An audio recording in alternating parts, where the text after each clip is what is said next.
Greetings. How are you doing, Mo? I'm fine. How are you? I'm doing good. Please excuse the mask. I'll take it off. The reason I had it on is I didn't want to put it on camera, and it ended up becoming a bandana. But let's not joke about that. These things happen. Yeah, absolutely. How are you doing, sir? I'm fine. How are you doing up there? I'm doing good. Thank you very much. How are the kids? Kids are doing well. The kids are doing well. They're growing. You still haven't met one of them, but you'll meet them soon. Yes. Once everything opens up, Yes, once the streets are open again, once the airports are open, we'll definitely make that happen.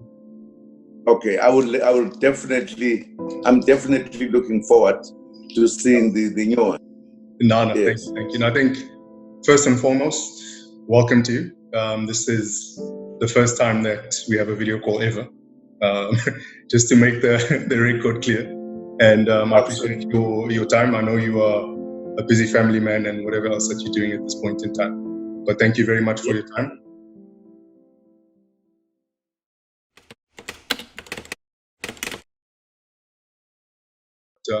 She didn't pass away. She didn't die. She committed suicide in the year 2000.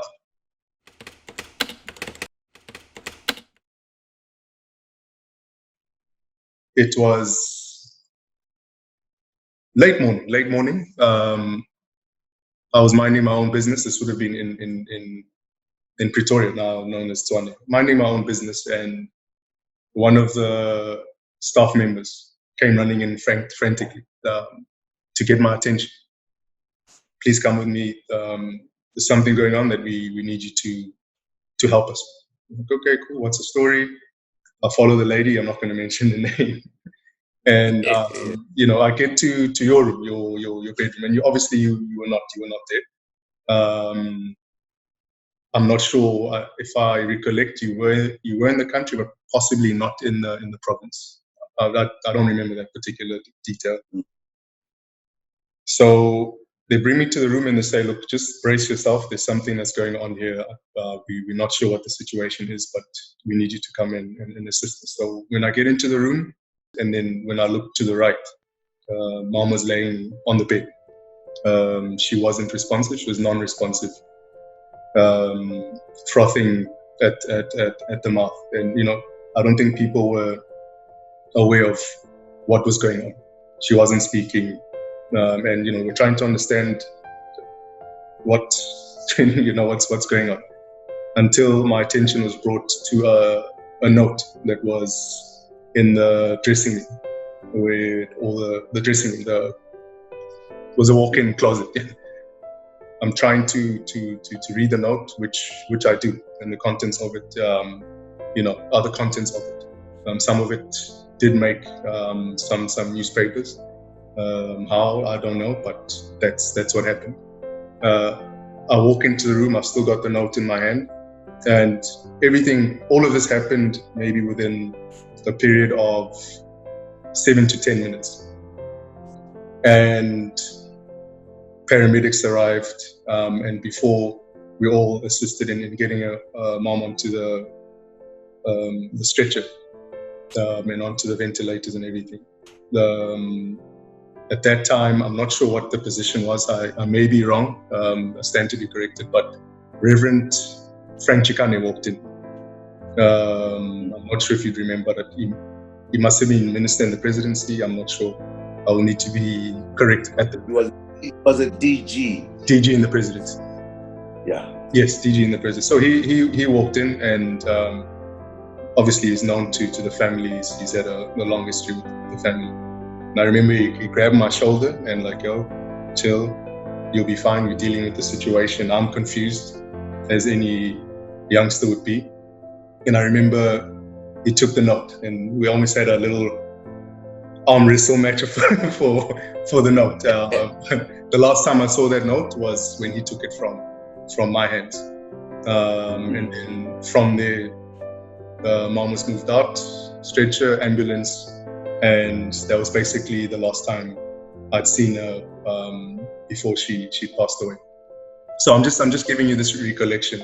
This is something that, till today feels like it was yesterday. It's traumatic, it's a traumatic experience for anyone, I guess. And over time, we all deal with things differently. I've got one way of dealing with things, others have got a different way, but it's dealt with in its entirety. But we keep it in the back of our minds, and we miss her wherever she is. I'm sure she's resting in peace. So I just wanted to convey that experience from my side, which I've never conveyed to you, and my experience with that situation and how it unfolded from then up until now. We're cool. We're in a good place. Let me speak for myself. I've dealt with the tragedy, and that's just all I wanted to relate from that loss in my life. And perhaps it's important to do so. I remember you in particular because you just switched off. You were not talking. I knew that this was in you. I think your brother Sad was a little bit bigger than you are, and he was also affected very deeply. Yes.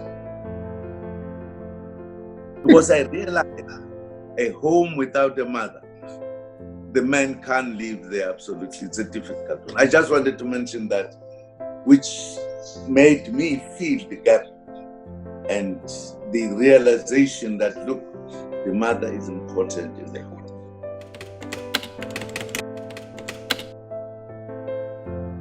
It's one of the biggest blows as well.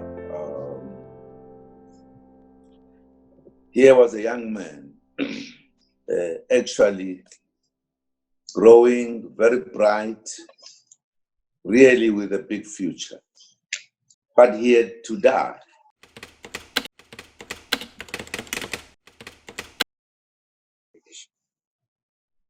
Had an ailment that you can control until you are very old. But he passed away. Very suddenly.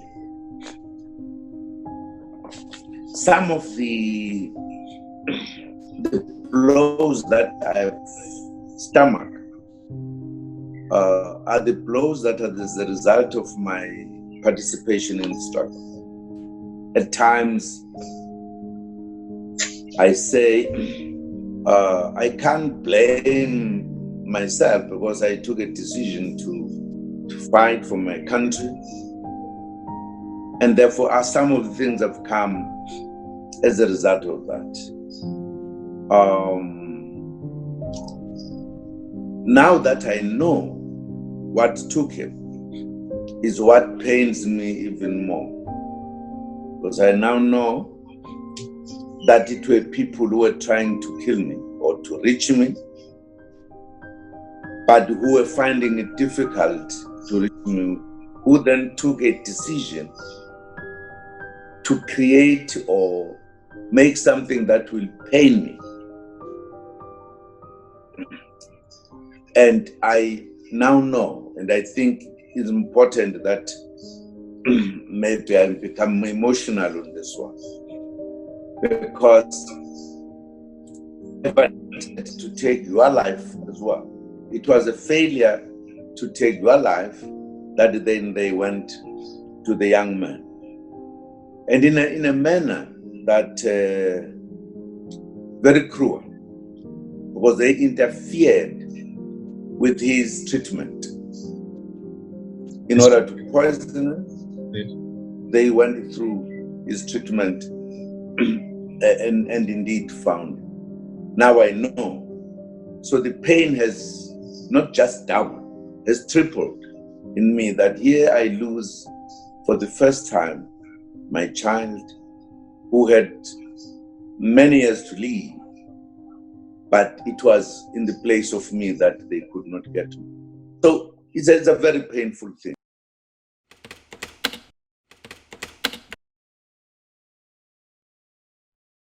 It gets to a point where now we almost lose you.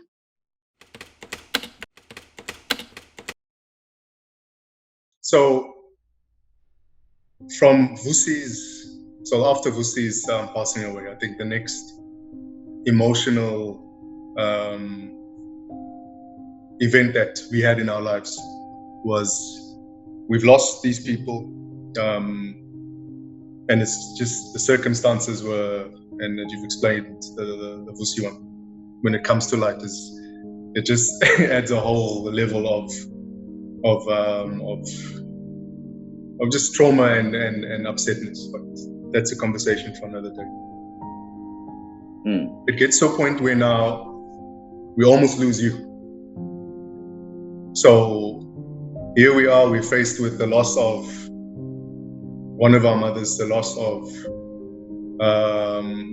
one of our brothers. Now we face the loss of our only father. So I'm going to talk through the events as well, because that's the only thing that I can do, is how I fit into it and the view from my experience of it.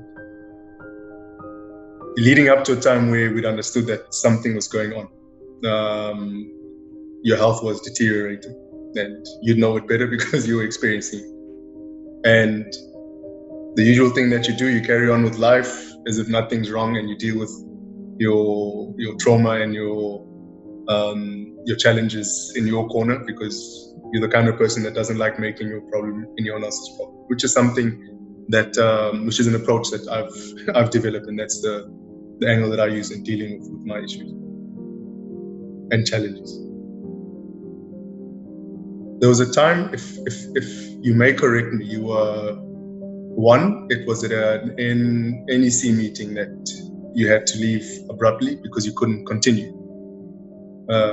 If my memory serves me right, the actual speech that you were giving, the presentation that you were giving, had to be finished off, had to be completed by one of the other top 6 members, because you couldn't. You tried to, but you couldn't stay on your feet. That's how bad it was. And I think that's the first time people realized, from a public perspective, hey, we've been hearing that this guy is not okay, but what is this that we see? And you're someone that generally does not show chinks in your armor. So for the first time, people saw you. What I believe people would have seen you at a weaker footing. And then leading from there, it was the inauguration, where you had to get inaugurated. And we were all sitting in one of the meeting rooms at the house, when your staff members, some of your advisors, your personal aides were saying, look, you can't go, you can't do this because you're not in the position to do so. Your medical staff, more specifically, the doctors were saying, postpone it, this can't happen. And this was on the morning of the inauguration, where you decided, look, I'm carrying on with my duties. Whatever happens. We'll deal with it as we get there. You overcome that, barely, because we could see that you were in a weakened state. You were sitting in that room and you were being attended to, and I was even like, oh, this is real. So that's those are the events leading up to the time where we'd realized that you'd been poisoned, or we'd suspected that you'd been poisoned, because your health deteriorated very quickly after that. There was all sorts of ways that your body was responding or was behaving out of your control. And I'm not going to get into the details of it. So fast forward, we embark on a journey to resolve the issue, and this leads us to Moscow, to Russia. That's a trip that I accompanied you on, and just purely from, it was traumatic for everybody. Not everyone could travel with you at that point, and I made it my duty. So we traveled to Russia to deal with the issues, and there was an excellent medical staff that treated you. I mean, the results speak for themselves. You survived, which was definitely an attempt on your life. It was publicized, but it was brushed under the carpet. And I'm raising this because you're my father at the end of the day. To some people, you're a politician. To some people, you're an enemy. To some people, you are a means to an end as a political figure. To others, you're loved. To some, you're hated. To me, you're my father. So that is the engagement that I have with you on many occasions, including this one that we're having now. We all saw you at your weakest that we've ever seen you in your life. Myself more especially, because I traveled with you and I was there when you were undertaking the medical treatment. What was going through your mind at that time? Leading up to being able to get the treatment, and during and after, what went through your mind? Well, that was one of the, I think, the toughest challenges that I've faced when I was poisoned. Firstly,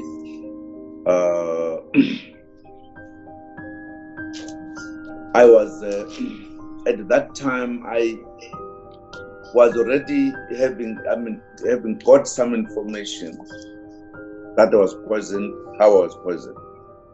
But at the time, I think I was faced with the issue of trying to battle to survive the attack that was made, which was very heavy. I generally don't get sick that easily, except flu or whatever. But that time I was indeed sick and I could feel.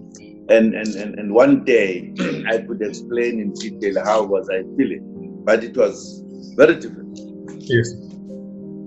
When we then, I at that time contacted my friend in a country that we went to say I'm sick, because I knew that the poisoning was not just like a root that was dark and what you call and made it to be a poison, yes, but it was actually a very sophisticated kind of poison.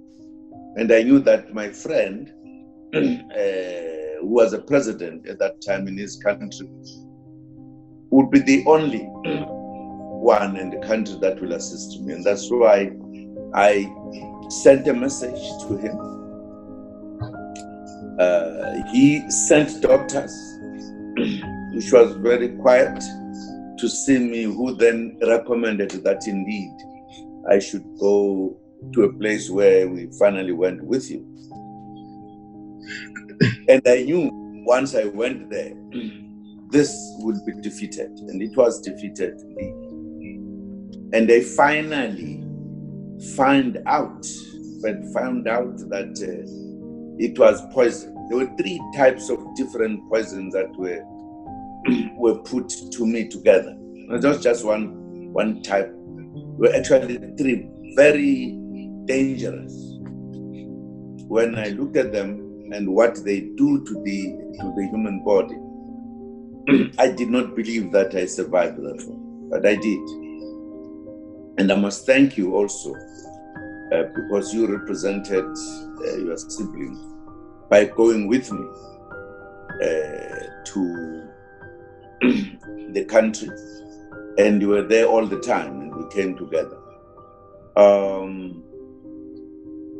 This is a story among stories, and I'm sure many and some of the cadres and leaders of the world have died without having an opportunity to tell their story. The reason why I had to be killed up to this time does not stop. It's partly because of the work I've done in the struggle that was given by the ANC as my organization, that I performed to the best of my ability as a cadre.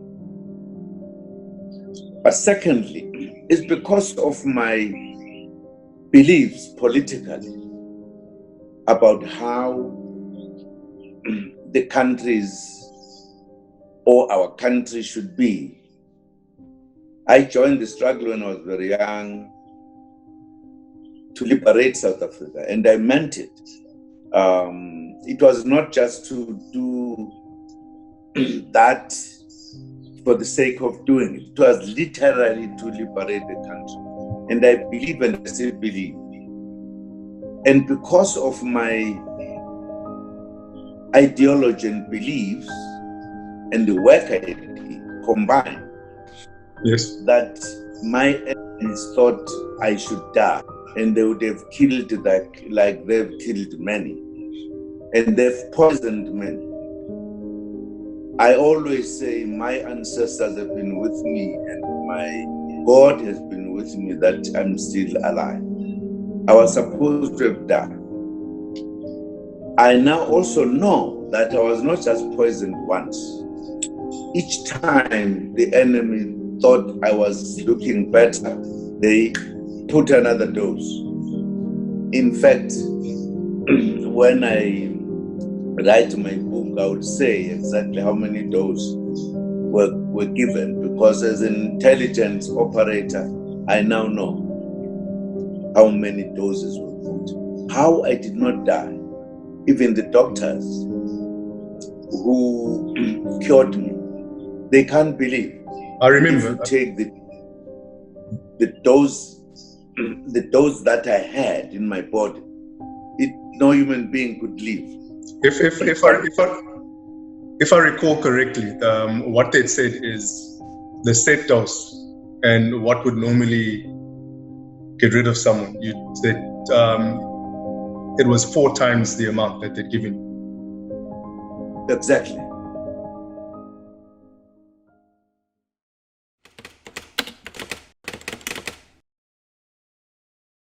Only to find out that the suspicion was he'd been poisoned.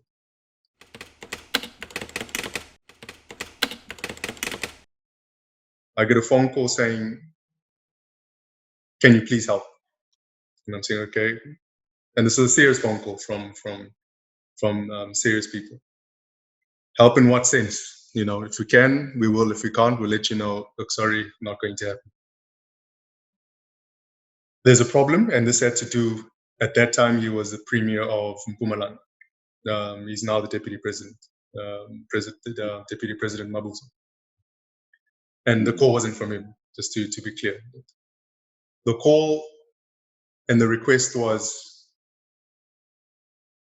the premier at that time of Mpumalanga was not doing well, health-wise. You have to help. I said, yeah, but okay, help in what way? I'm more than happy to help. I'm not a doctor, but whatever other way I can help, I'll help. So the story centers around a period where he was not feeling well. This is what we later discovered, and he disappeared from public life. It was basically to get him to people that can help him as soon as possible. And I said, okay, fine. Let's do it. You know, whatever it is that I can do, what do you need from me? Look, what we'll need from you is an airlifting from Nelspruit and passage on a private plane, because this thing needs to be kept as quiet, as clandestine as possible, through to Moscow so he can seek further medical treatment in Moscow. I said, okay, that's odd. What's the problem? Only to find out that the suspicion was he'd been poisoned. I said, okay, fine.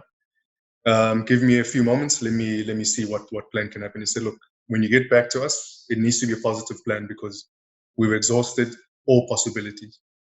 We've asked every private player that we know, and we've asked every public player, so government institutions, ministries, whoever it is that they spoke to. And they are not able to help us because it is a bit of a hot potato issue. And I was like, okay, extra pressure, but let me see what I can do. So you've disappeared a little bit. Are you disappeared a little bit? Are you there, sir?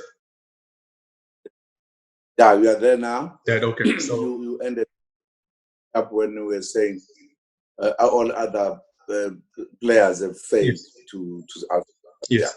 Yeah. These players were government institutions, ministries, as well as private players. who had the means to fulfill such an exercise. Anyways, we agreed to do it. I say, okay, fine. There's a team in place. It'll be done. This is my guarantee. Wherever he's going to, we'll get him there. So there was no option but myself at the time.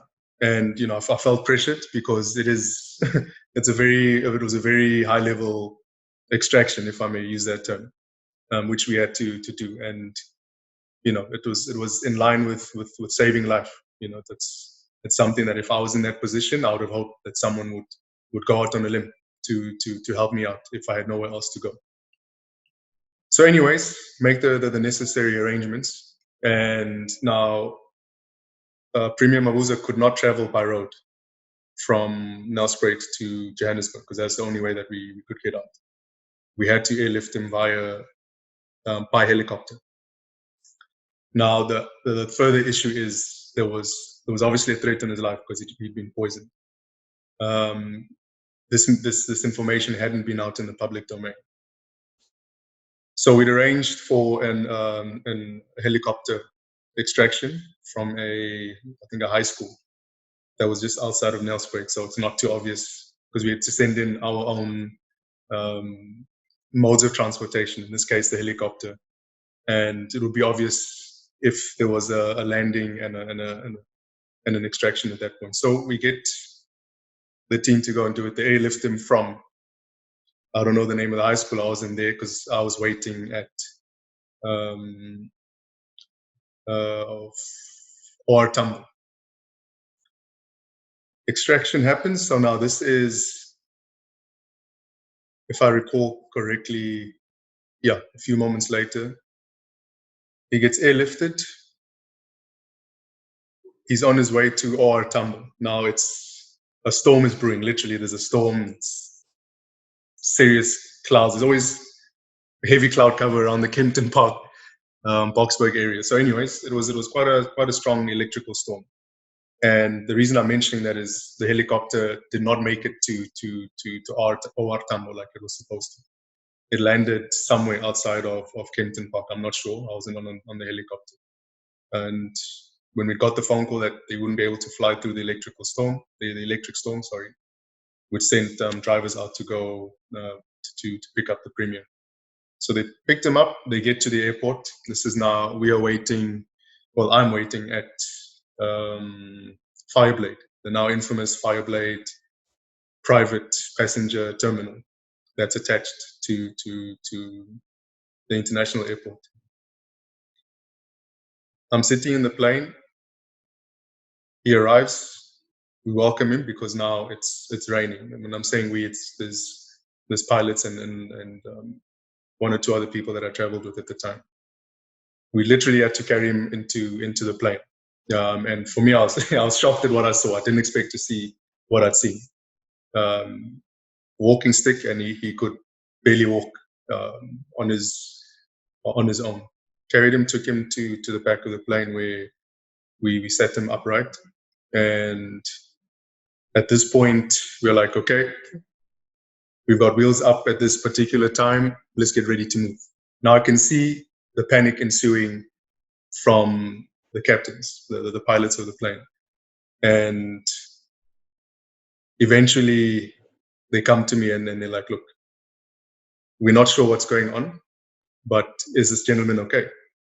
I say, no, he's fine. And they're like, we obviously, because of the passenger manifest in his passport, we obviously know he is, so this is a very high profile trip, but he's not looking well. Is there a problem?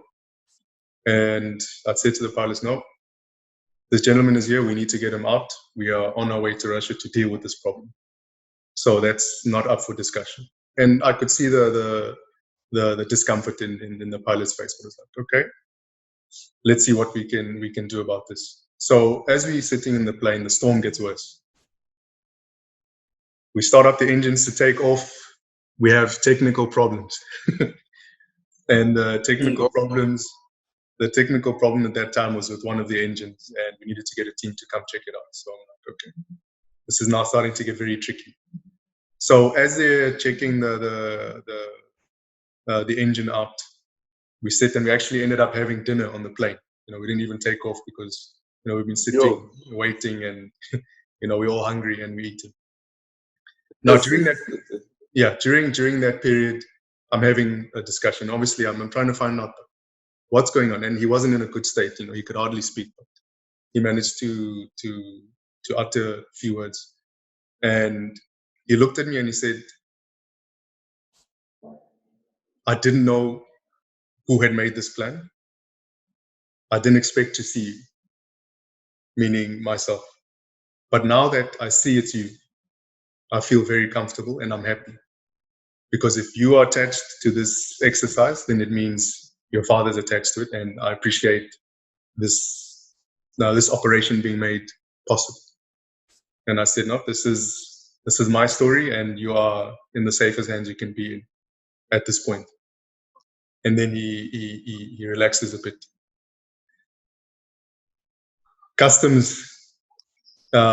Immigration officials come to the plane because now we've missed our departure time. They need to get certain documentation, and you may not be aware, but at that time, I don't know what it is now, at Fireblade, they didn't have the capacity, or they weren't granted the permission by the different institutions, departments, I'm assuming Home Affairs, to stamp people's passports, just from an immigration perspective. So we had to actually get off the plane that sent one of the buses to take the bus to the actual main terminal building at OR Tambo. And we actually walked through. So now we're pushing him on a wheelchair. Now it's late. It's a bit late. So fortunately, it was a bit quiet in the airport, and we managed to get to cover his head a bit so he's not visible and people cannot see who he is. Otherwise, it would have created certain issues, in my view. So we get to there, we clear customs and immigration. And on our way out, I still saw an old friend of mine. His name is Mukhtar.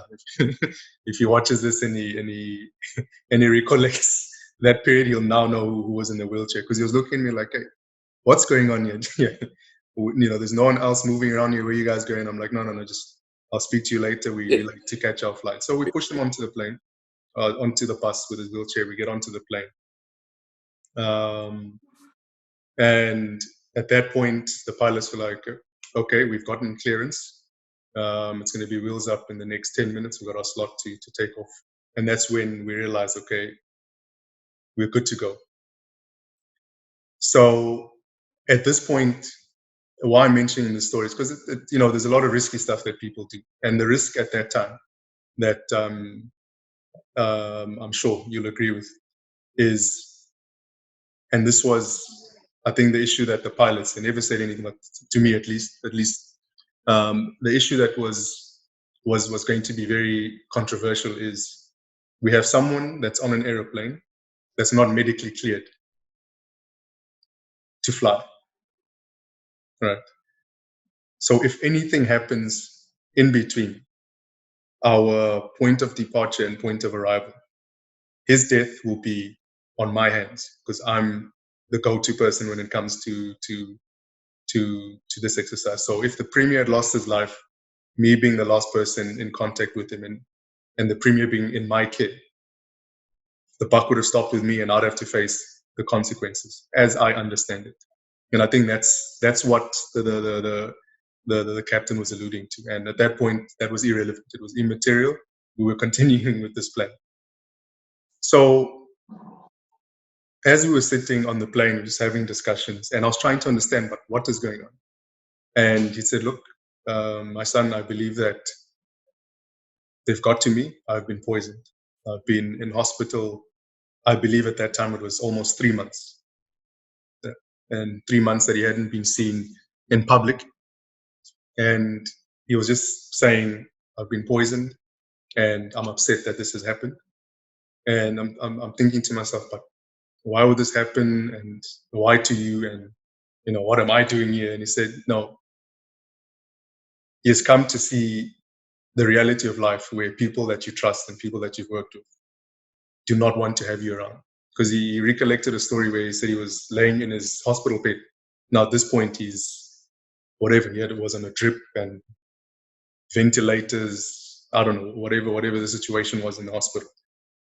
And he was in a not a fully comatose state, but he said he wasn't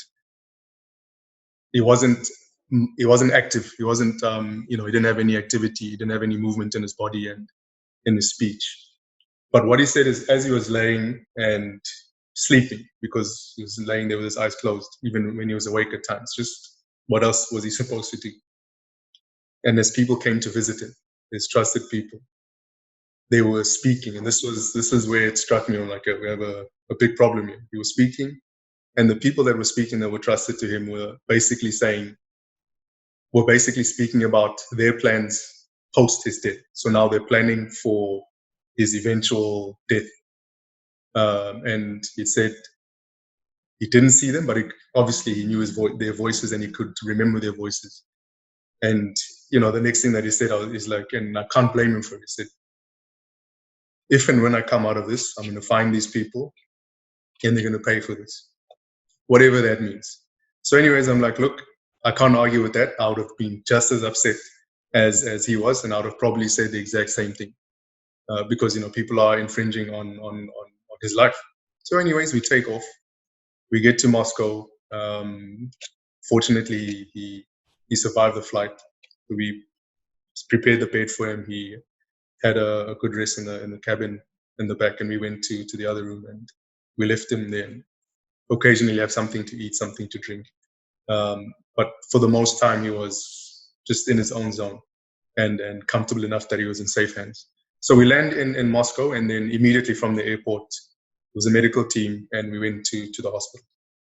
And now I'm thinking to myself, now I'm there for the second time. The first time was with you for the exact same reason. And now the second time I'm there with the former premier, the current deputy president. And going through the same rigmarole, going through the same processes and procedures of the protocols that come with the medical treatment. And it was very odd, because I was his minder. I was pushing him everywhere. I'm the one that had to carry him, yes, with the help of other staff, but getting him his shoes, removing his shoes. Sometimes having to undress him. He was not in a great state. I'm just mentioning these details because I think you need to understand, and people need to understand, that it was really, really touch and go, just like it was for you. It was touch and go for the now deputy president, and the whole time, he was obviously thankful to myself and to yourself, for whatever reason, and I said, no, it's not the time for that. As long as we fulfill our given mandate. I stayed with him for about 5 days, maybe 6, and his medical program was going to continue over a few weeks. But the whole time, after he'd done his test and he felt like the worst was over, after a few days, he obviously wanted to get back to South Africa, to continue where he left off.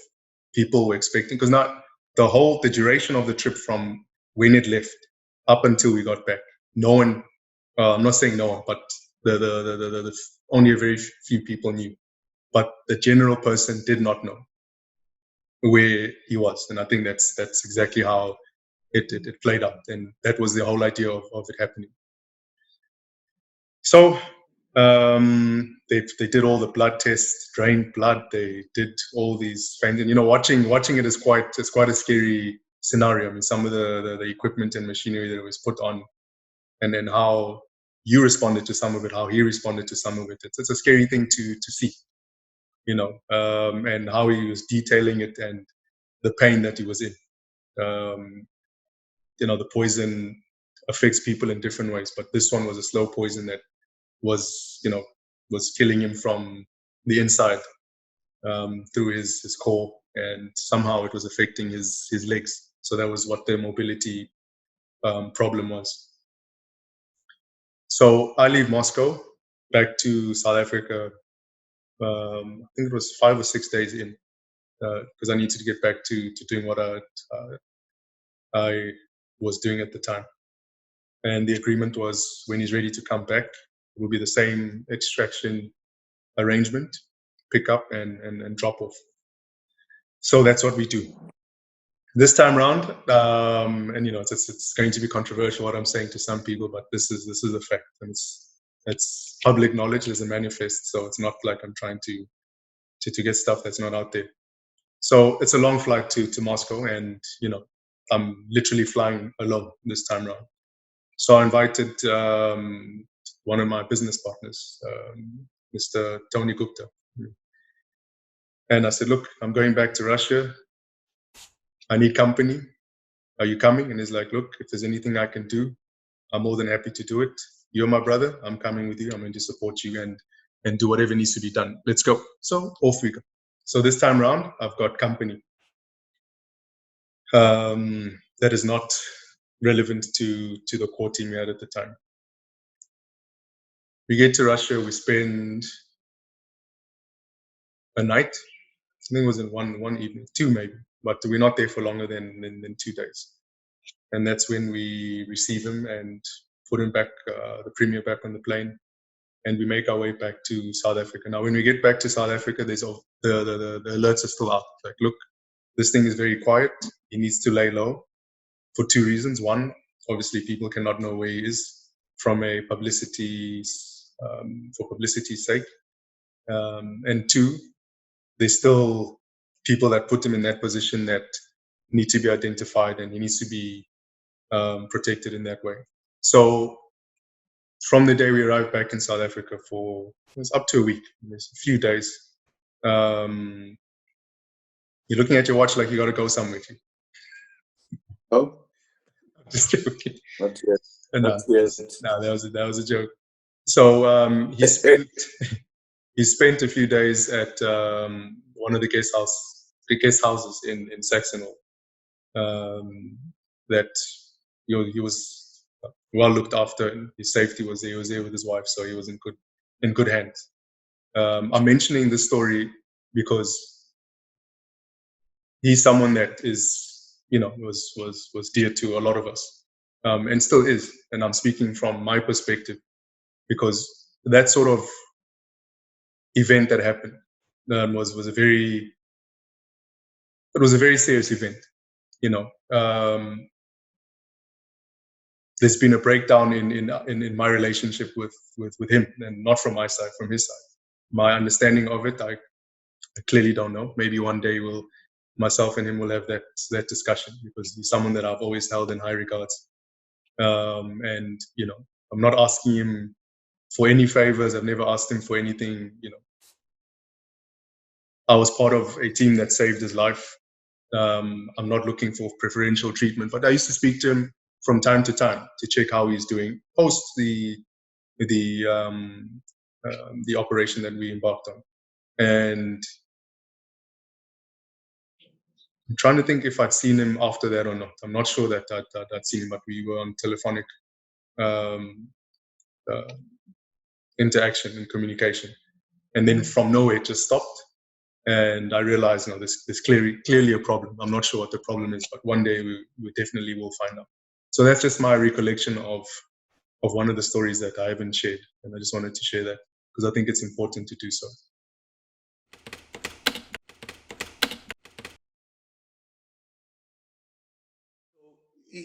How I survived, and I say it was a miracle. One of those poisons was not Durban poison, the marijuana. No, you don't smoke. That was a joke. That was a joke.